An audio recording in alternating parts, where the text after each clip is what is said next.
সহবাসের পূর্বে আসন নির্বাচন।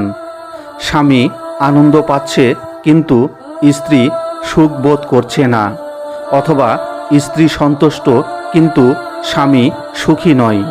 এরূপ আসন নির্বাচন করা যাবে না, তাতে দাম্পত্য জীবনে আনন্দের ঘাটতি দেখা দিবে।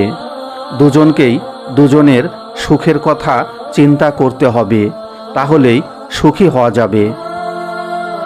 সহবাসের পূর্বে আসন নির্বাচন। স্বামী আনন্দ পাচ্ছে কিন্তু স্ত্রী সুখ বোধ করছে না, অথবা স্ত্রী সন্তুষ্ট কিন্তু স্বামী সুখী নয়। এরূপ আসন নির্বাচন করা যাবে না, তাতে দাম্পত্য জীবনে আনন্দের ঘাটতি দেখা দিবে। দুজনকেই দুজনের সুখের কথা চিন্তা করতে হবে, তাহলেই সুখী হওয়া যাবে।